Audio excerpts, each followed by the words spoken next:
Hello my YouTube family, आप सबका मेरे चैनल में स्वागत है। कल हमने संपर्क भाषा, अंतर्राष्ट्रीय भाषा और मानक भाषा के बारे में पढ़ा था। आज हम बोली के बारे में पढ़ेंगे। आज हम किसके बारे में पढ़ेंगे? बोली के बारे में पढ़ेंगे। चलो शुरू करते हैं। सबसे पहले आता है बोली किसे कहते हैं। तो बोली किसे कहते हैं? एक छोटे से क्षेत्र में एक छोटे से क्षेत्र में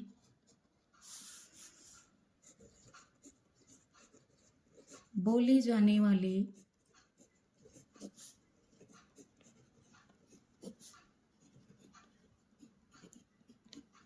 भाषा के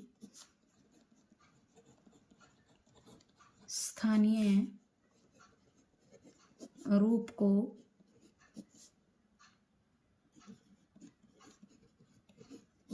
बोली कहते हैं। तो बोली किसे कहते हैं? एक छोटे से क्षेत्र में बोली जाने वाली भाषा के स्थानीय रूप को हम क्या कहेंगे? बोली कहेंगे। या हम कह सकते हैं भाषा का क्षेत्रीय रूप बोली कहलाता है। भाषा का क्षेत्रीय रूप बोली कहलाता है। तो बोली क्या है? बोली एक अल्पविकसित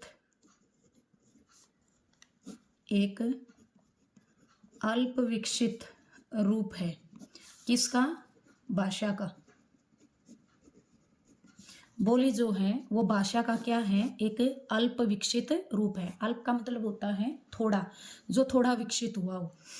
ठीक है। और क्षेत्रीय रूप का मतलब क्या होता है कि जैसे हम हरियाणा क्षेत्र में रहते हैं तो हम हरियाणवी बोलते हैं।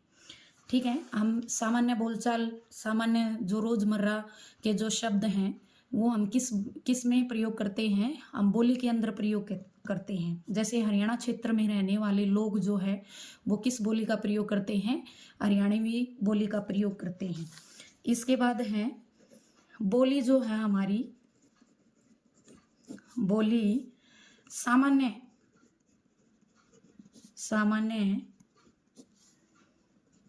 बोलचाल के रूप में प्रयोग की जाती है। सामान्य बोलचाल के रूप में प्रयोग का मतलब ये है कि बोली का प्रयोग जो है वो सामान्य रूप से बोलचाल में किया जाता है। तो कुछ साहित्यकारों ने, आगे देखिए, कुछ साहित्यकारों ने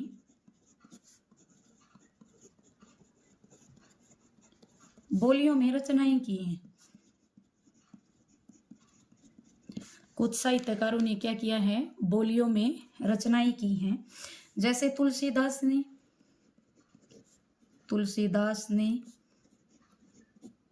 कौन सी रचना की थी? रामचरितमानस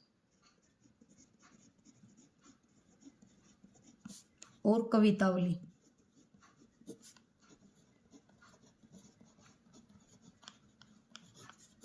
रामचरितमानस और कवितावली ये अवधि में की थी। तुलसीदास ने रामचरितमानस और कवितावली की रचना की थी। किस में की थी? अवधि में की थी। और जो अवधि है वो पूर्वी हिंदी की एक बोली है। पूर्वी हिंदी की एक बोली है। अवधि जो क्या है वो पूर्वी हिंदी की एक क्या है? बोली है। इसके बाद सूरदास ने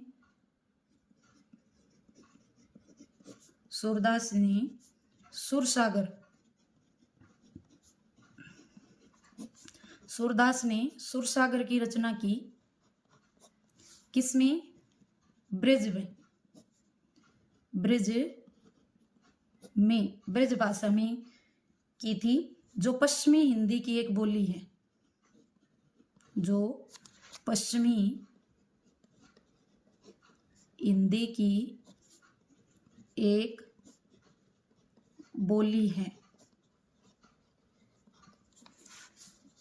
तो सूरदास ने किस में की थी? सूरदास ने ब्रज भाषा में की, ब्रज में की थी, जो पश्चिमी हिंदी की एक बोली है। इसके बाद विद्यापति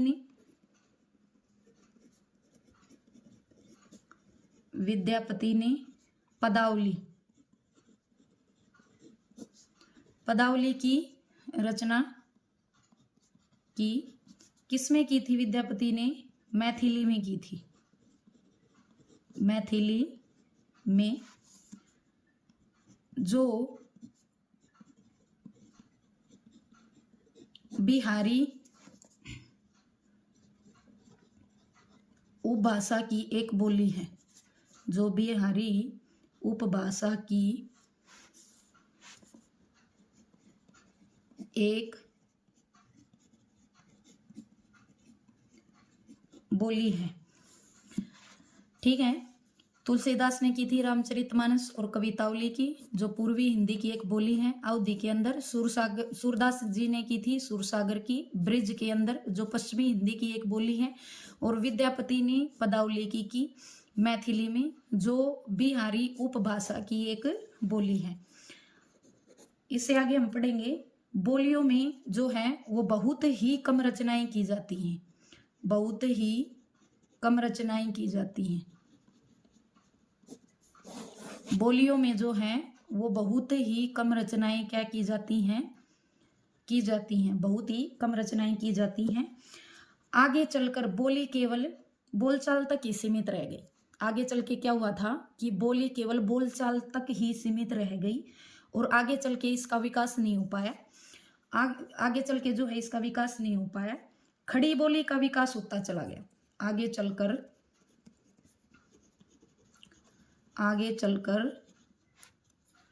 खड़ी बोली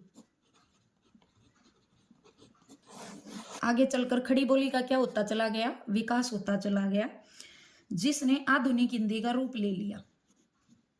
जिसने आधुनिक हिंदी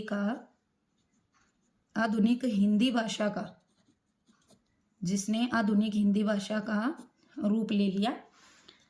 आगे चलकर मैं बता दूं कि खड़ी बोली का ही विकास हो पाया, जिसने आधुनिक हिंदी भाषा का रूप ले लिया।